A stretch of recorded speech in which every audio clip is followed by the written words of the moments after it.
and welcome to another episode of The Clever Clarinetist. I'm your host, Dr. Larkin Sanders.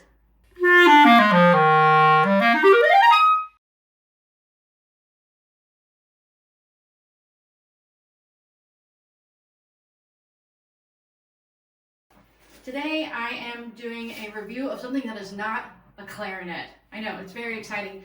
I am doing a review of the KraftGeek Portable Music Stand. I'm so excited. I actually went on a little bit of a deep dive into portable stands this summer in order to get a stand that would be good to go to Ireland for Clarinet Fest, and I settled on a different music stand, but this was like a very close second. I almost bought both of them just to try them out, so I was really excited when KraftGeek reached out to me via Instagram about trying one of them for free.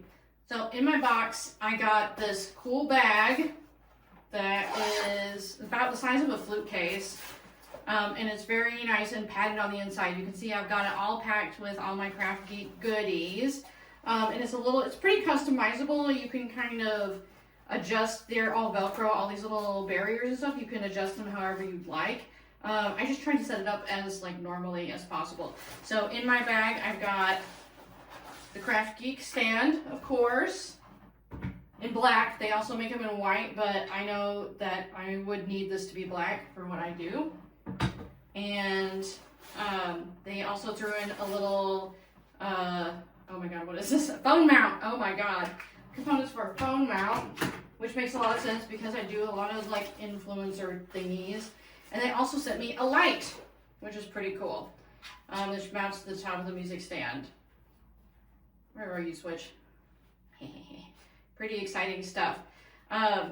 So I'm going to put it together and I'll talk through some of the pros and cons of this little setup and tell you what I like about it, tell you what I don't like about it. So my favorite thing about this music stand is that it's super easy to assemble. It comes like already all together. There's no like assembly required to use this music stand. So first you open it up like so. There's a little key to tighten it here. I was keeping it loose to open it, so I'm opening it. There, I'll tighten it down.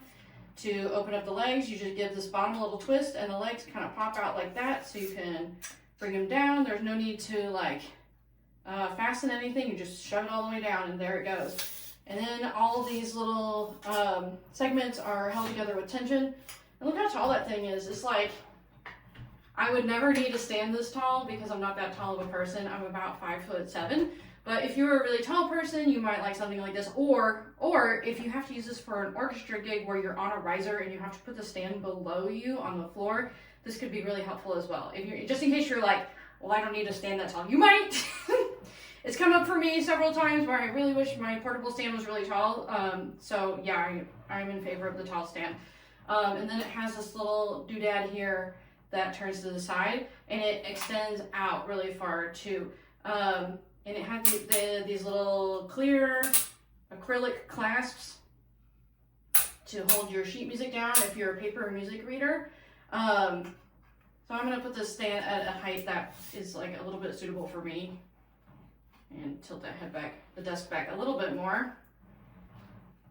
All right, so there you have it. It's like already assembled and everything. It is ready for music. If I don't include putting on the other components, which I'll get to later. So I am an iPad user for sheet music and I have been since 2020. It just saved me a lot of time and energy and headaches. So the light they sent me is not super necessary for me because I'm using a screen that's backlit. So I can set it on the stand like so.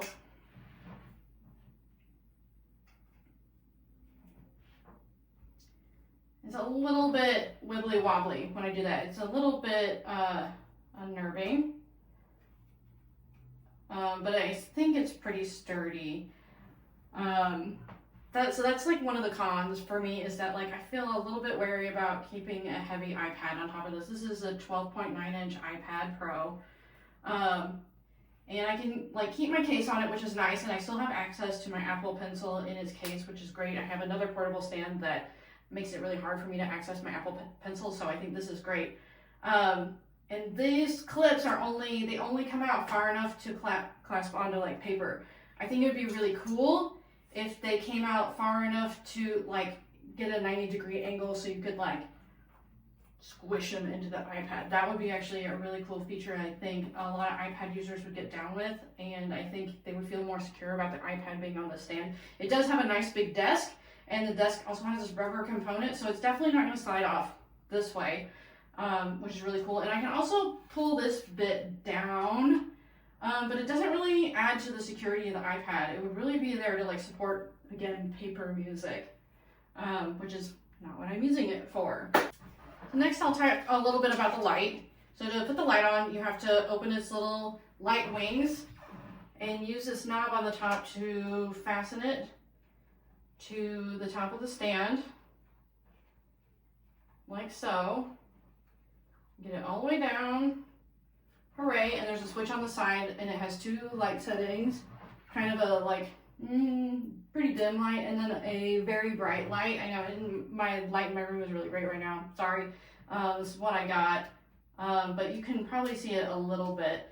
I think this is great if you're using paper.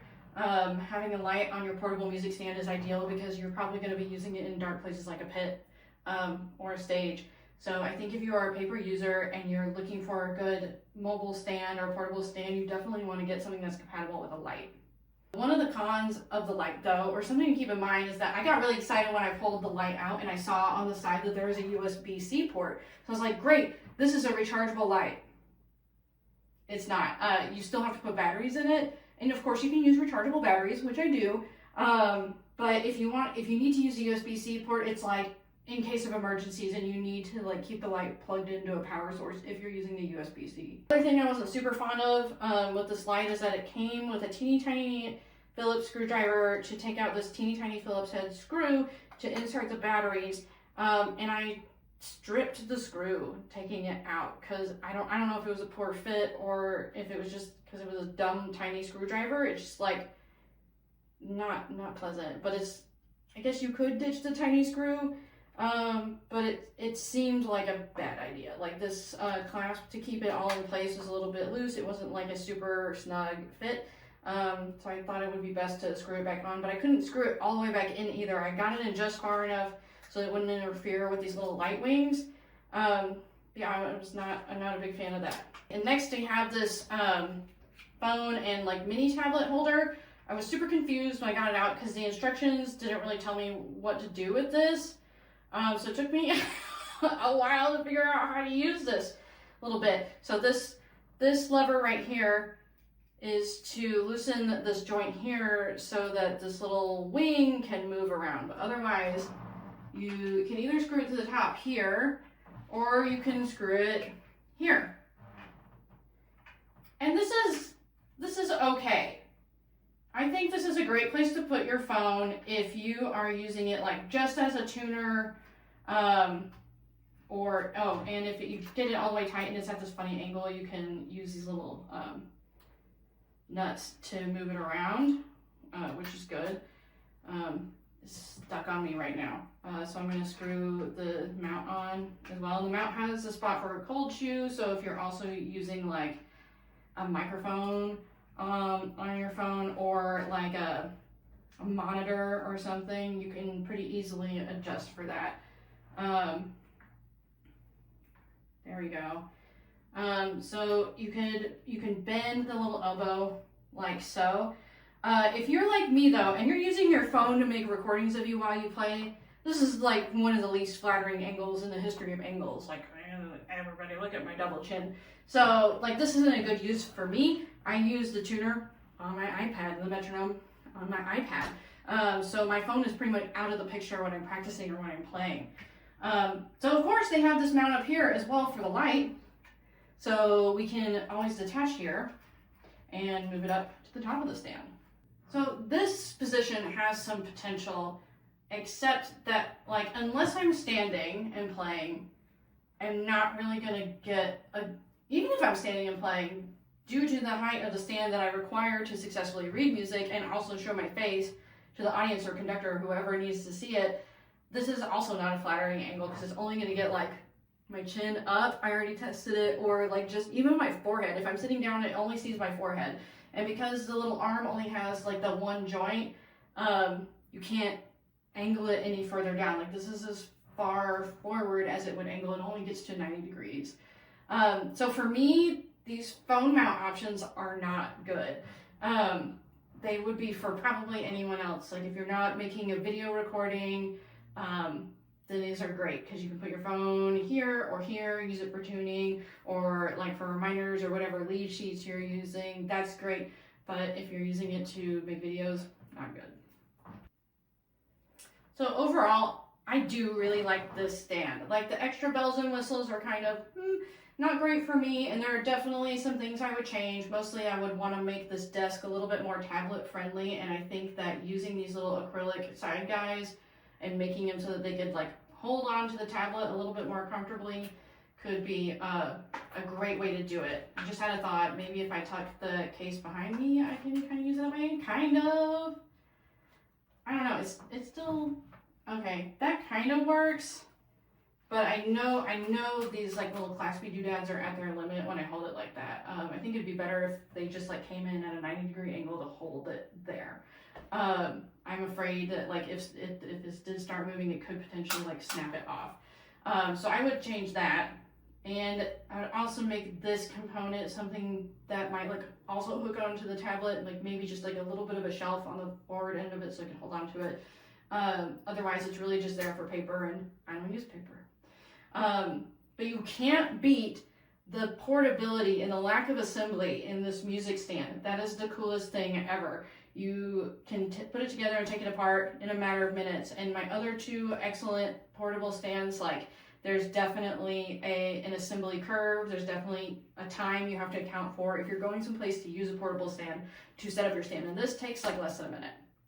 All right, and I set my iPad aside, so we're gonna put it away now. So I'm gonna start by squishing that in, pushing that back up, turning that, putting these down, putting this desk wings up, loosening this nut, pushing it down, pulling up the legs. Ow! Pinched myself. Watch out. And there's no like click or anything to put the legs away. You just kind of push them in, and then the little bolt here grabs a hold of it. And then, pretty cool. There, I'm done. I'm ready to hit the road once again. Thanks so much for watching, and thank you to KraftGeek for sending me this stand. If you're interested in getting your very own KraftGeek stand, check the description below for a special affiliate link and a discount code using my first name, Larkin, to get some percentage off. More details in the description below. Thanks so much for watching, and I'll see you next time.